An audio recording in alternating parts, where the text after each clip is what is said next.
Crazy shit that Amy talks me into doing. And she said, I got all the cards, but she didn't mention that all the cards are the Two of Clubs. So there's nothing exciting. This is a terrible idea. I want to throw up. I wanted to throw up all week. And there's a pretty good chance that I'll pass out and probably crush you.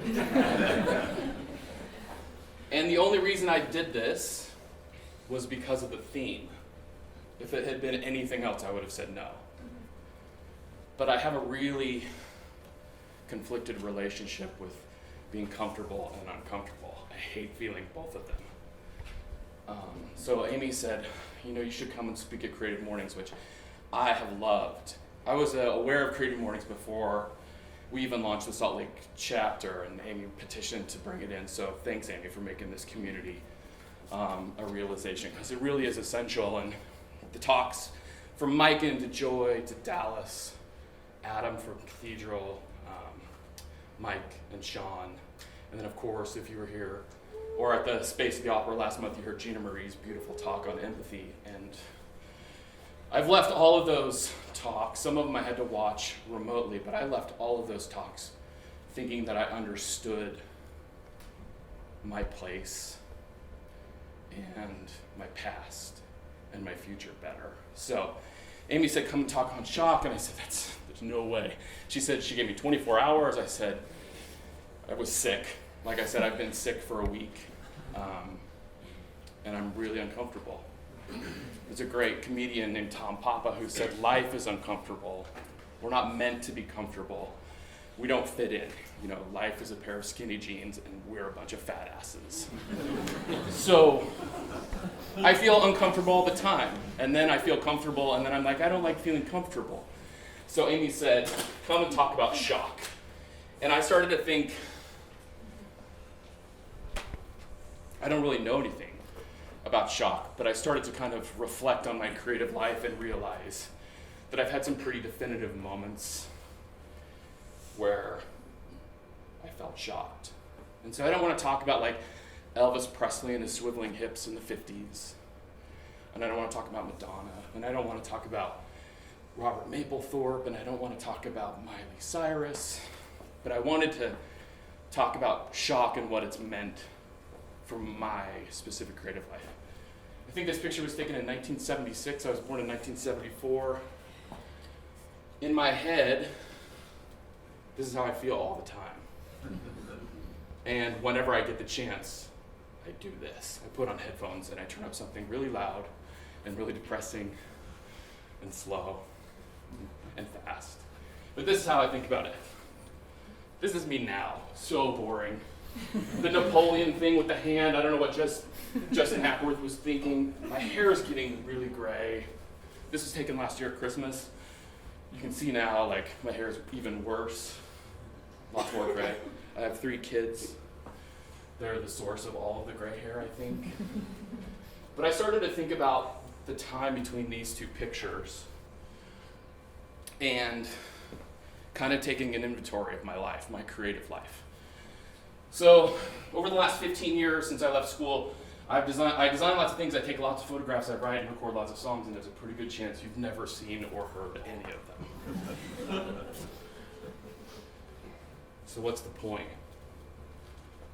And so as I was going through this, and I started thinking like, well, maybe I'll show some logos and maybe I'll show some lyrics. I'm not going to do any of that, because mostly what I wanted to talk to you about is the times where I've felt compelled to move, compelled to act, where when I boiled it down, it really just came from a gut feeling to go. My dad gives me a hard time because he says that I can't do anything longer than 2 years. which is kind of true. I've been married for 13, so I kind of consider that my greatest time put in. Not that it's time put in. You live like this, sheltered in a delicate world, and you believe you are living. And then you read a book, or you take a trip and you discover that you are not living, that you are hibernating. The symptoms of hibernating are easily detectable. First, restlessness. The second symptom, when hibernating becomes dangerous, it might degenerate to death. The absence of pleasure. That is all. It appears like an innocuous illness, monotony, boredom, death. Millions live like this or die like this without knowing it. They work in offices. They drive a car. They picnic with their families. They raise children. And then some shock treatment takes place. A person, a book, a song, and it awakens them and saves them from death. Some never awaken. Like I said, I never really felt like I fit in. And I think probably I was just a casual participant in life. And I think probably from, in high school where you start to feel a little bit uneasy about your place, and that was kind of amplified because, I grew up in an upper or middle class neighborhood out in Sandy, and just never felt like, I just kind of felt like I was floating on the surface. And when I was really young, I kind of feel like I kind of started to build up walls, kind of unintentionally, but I felt like one of those RC cars that had like the little peg in the track, and it just kept going around and around. And I think about that now, and like I said, that's a bit amplified. And when I was about 22, 23, I was having a really hard time. And that kind of existed for 2 or 3 years. Went to see some counselors, psychiatrists. My parents argued about whether to put me on some kind of mood leveling medication. I was just having a really hard time. And you should know about me, I have absolutely no problem being vulnerable or crying or any of that kind of stuff, so it might get really weird. I just didn't fit in. And when I enrolled in the University of Utah. And in high school, I was like, I'm going to be an architect. And then I was like, architect takes too much work because I'm really lazy, especially at that time. So I went through like some preliminary architecture classes, and I was like, nah. And then I went to the music program, and then I realized, oh geez, like I'm not smart enough. I didn't have like the ability to digest that information. And then I tried to get into the design program at the U, which I could not get into because my grades were so bad. So the lady at the counseling office said, well, you can take the photography program, which apparently at the time they were accepting, anyone who can't do anything, which is exactly what I did. And I'd never really been interested in photography as anything more than just a casual hobby. So I enrolled in the photography program. My dad bought me a little Pentax camera, and my world started to open. And at that time, I met a kid in the photography program named Chris Coleman. And he said, hey man, we could use some weekend help at TomTom CD Exchange. And like I said, things were a little funky. I was feeling lost. I wasn't really doing anything.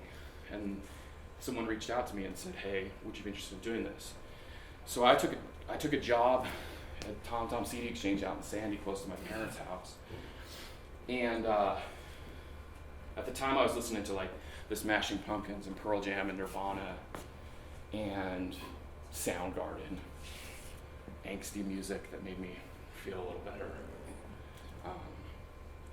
One day I was working with this kid named Corey, typical CD shop elitist, threadbare gray sweater, patches on the elbows, super greasy hair, terrible complexion, didn't spend a lot of time in the sun, and he started opening my world to music and started handing me records by Johnny Cash Hank Williams, Bob Dylan, and something in me stirred. Not really shock, because this part of it was very, very gradual. But I started spending all of the money I was making working at TomTom on records, and the kids would come in to trade in their records, and I would literally just slide them off the shelf into my personal box. And I started all of it. Wilco, Sunvolt, Ryan Adams, Whiskey Town, the old 97s, Lucero, a lot of these cool, like American, gritty, this kind of, the kind of songwriting and music that was just, I couldn't process it. I didn't know what was happening. Then I started my journey to the photography program. And it was really interesting because at that time, being so uncomfortable and being so out of place, I started to see these amazing images. And I was especially attracted to female photographers like Marielle and Mark, and Nan Golden, Diane Arbus, Sally Mann, Cindy Sherman, guys like Bill Eggleston,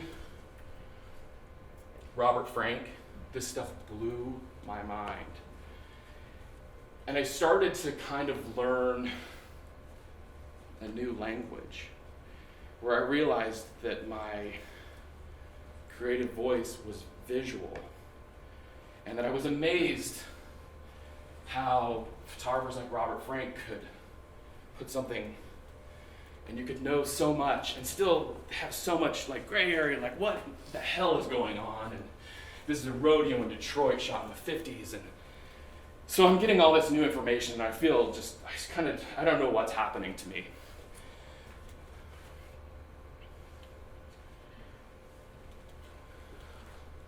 The thing that I feel is important now, that isn't any one individual work of art that matters.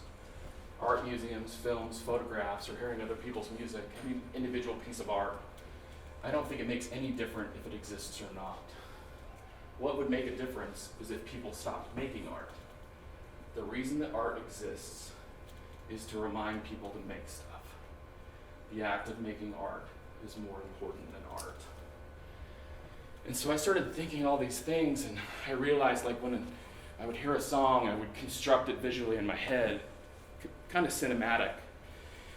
And the more time that I spent around people, I realized that people receive this information very differently.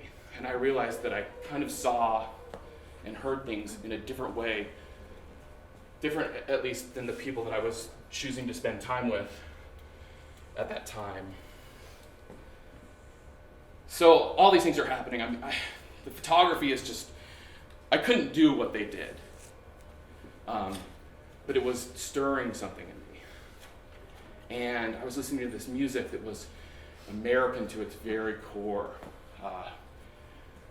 The way that it described the world, the way that I started to understand my place in that world.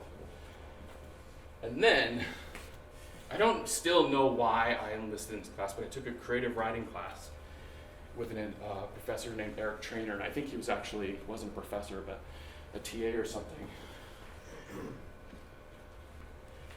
And I'm prone to hyperbole. Ask anyone you know. Springsteen changed my life. I think about this day a ton. Like, what if I hadn't gone? What if I hadn't enrolled in the class? What if that day my receptors weren't firing? But I was sitting there, and in walks Springsteen and kicks the front door open. And he did it, not with any of the great songs like Born to Run or Thunder Road or Jungle Land or Born in the USA or any Hungry Heart. We could just sit and talk about Bruce Springsteen titles, and it would be the best day ever. So many great songs, and I'd seen Springsteen on MTV, Dancing with Courtney Cox, and it was something that wasn't on my radar. And he released in the early 90s, 1994, an album called The Ghost of Tom Joad, which I didn't know at the time.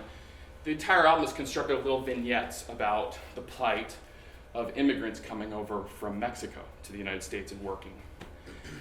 And the teacher brought the lyrics, He didn't play the song, he just brought the lyrics and passed them out to the class. And I read this song, and I was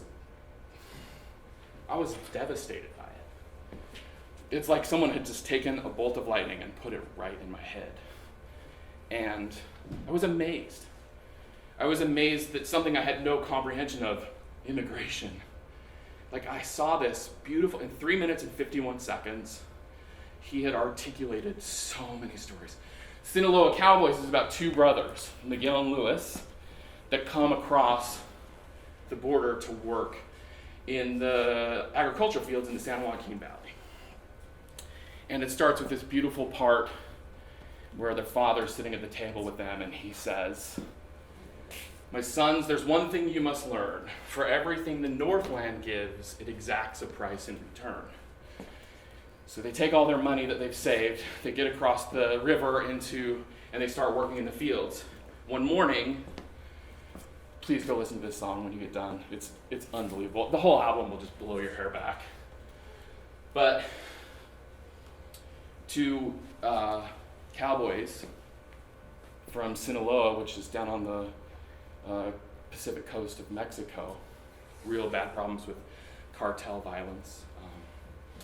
There's two cowboys who come through the fields looking for people to come and cook methamphetamine in a chicken shack on the outside of town. And the lyric articulates that they can make more in a 10-hour shift than they did in the entire 6 months working in the fields. So these two brothers go to work in this chicken shack, and one night the shack explodes, killing one of the brothers, and the song ends with one of the brothers carrying his brother's body to a eucalyptus grove.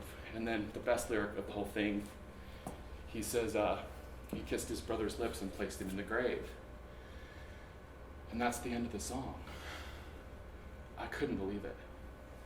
I'd never read anything like it. I'd never read anything like it that had just, it was like getting hit by a car and just like sends you off on this wild trajectory.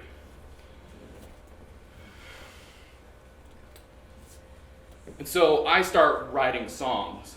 26. I wasn't one of those, I didn't start writing songs until I was 26. And still to this day, like, we could be subjective about 15, 16 years later if they're any good. I don't know. But I love it. I love writing songs.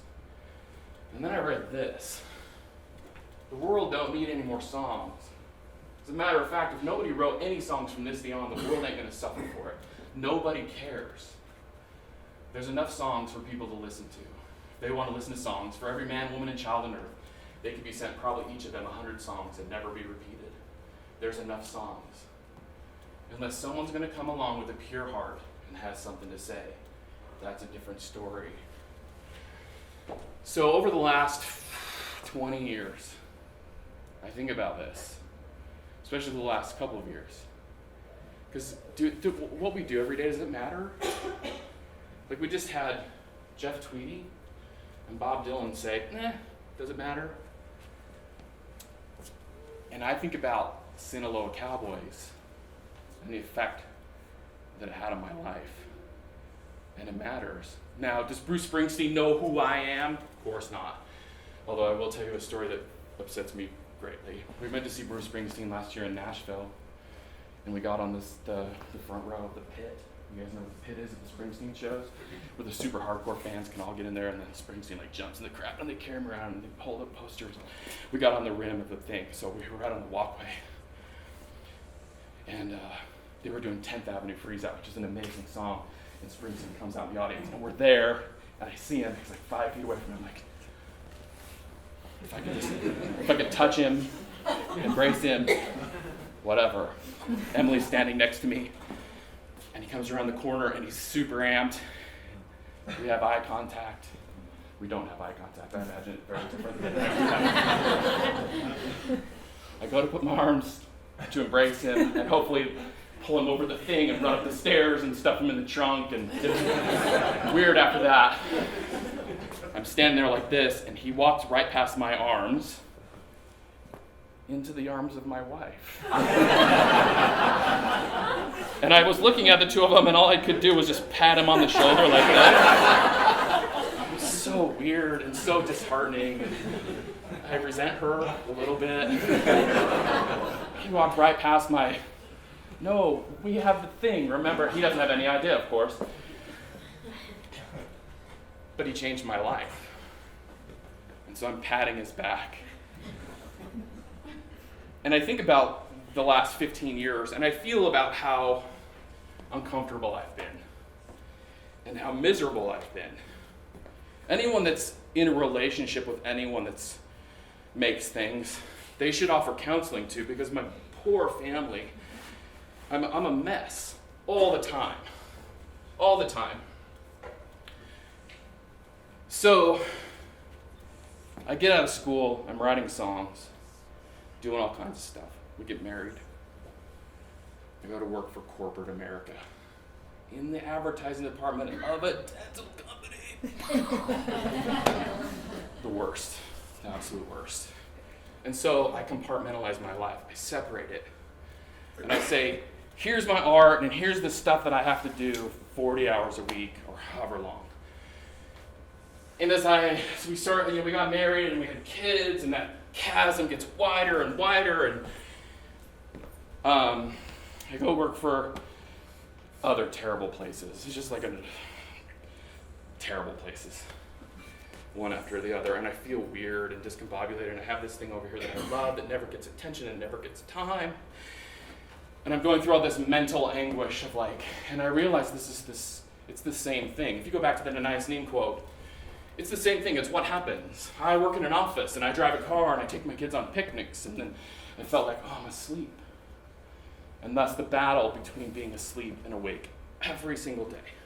The bad stuff carries over for me. So I'm sure it's different for you. The good stuff never carries over. I wake up in the morning, I'm like, I'm useless, I'm worthless, what do I do? It's terrible. They're the best thing ever. And I start to realize, I gotta show my kids, they gotta know. They gotta know that you don't separate. I don't want you to grow up regretting 15 years of your life. 2010, so my first big shock is Bruce Springsteen. Sends me on my way. I make 2 records. I start working in design, doing some freelance design. I continue to shoot photographs, but that kind of stuff all kind of wilts in the sun. 2010, my friend Sarah calls me and says, hey, I'm going to Americana Music Festival this year. Would you like to come along? My good friend Paul Jacobson comes along too. I didn't know anything about Nashville. Sarah picked us up from the airport, drove us. She was playing Bonnie Raitt. I'll never forget it. The windows down. It smelled like, it was September in Nashville, which everything smells like flowers, and it's amazing. She picks us up, she's playing Bonnie Raitt. We drive to the Station Inn, which is a world famous bluegrass club. We walk in the door, and Guy Clark is playing, and it was a huge deal. The place is almost empty. We watch the show, it's amazing. You stand up front on the curb out front of the Station Inn, and as real as anything I've ever felt, I felt a sense of go. You belong here. And I'll never forget it. And again, another lightning bolt moment where I was like, wait, what? Emily and I always kind of knew we wouldn't stay here in Salt Lake. And it's very ironic, we're actually back here now. And I don't know what that means, but that doesn't matter. So I'm standing on the corner and I have this thing, and I call Emily and I say, we should move to Nashville. And she goes, okay. She's amazing. Took us 2 years to try to figure out financially how to make it work. Packed up our whole life and drove to Nashville. I don't know why.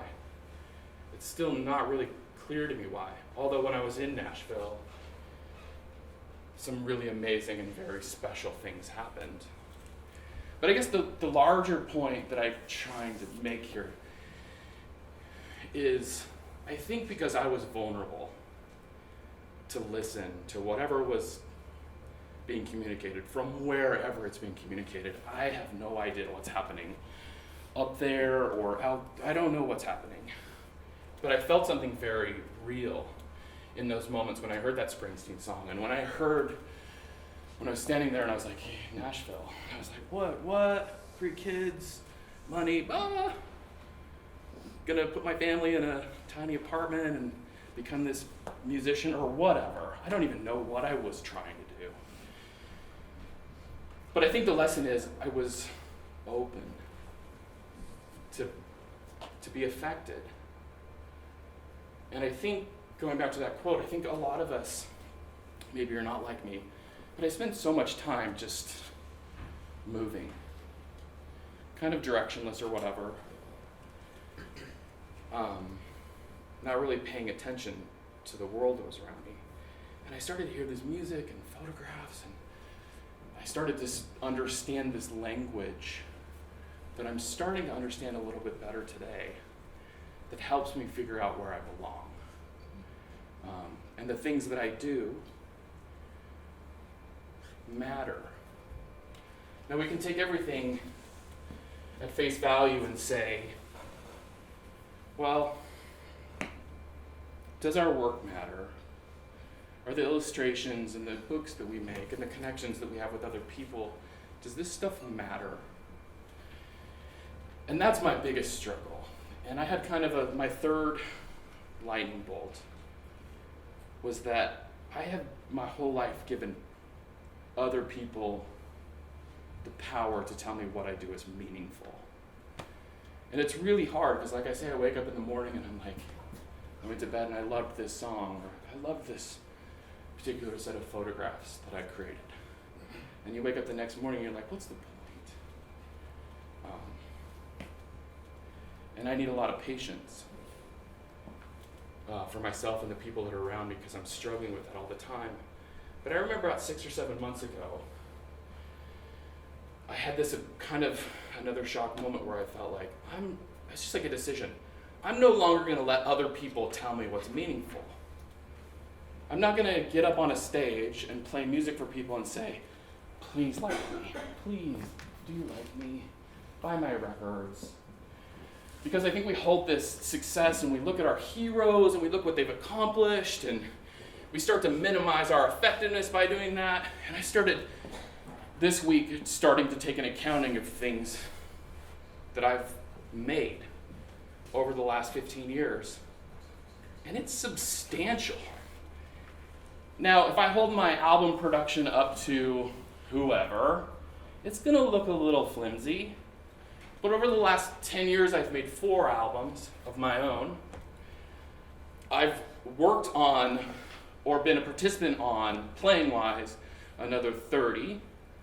I have designed album covers and taken photographs for another 35. In this group that I play in here in Salt Lake, we play shows to thousands and thousands of people. I've designed hundreds of logos, tons of brochures, banner ads.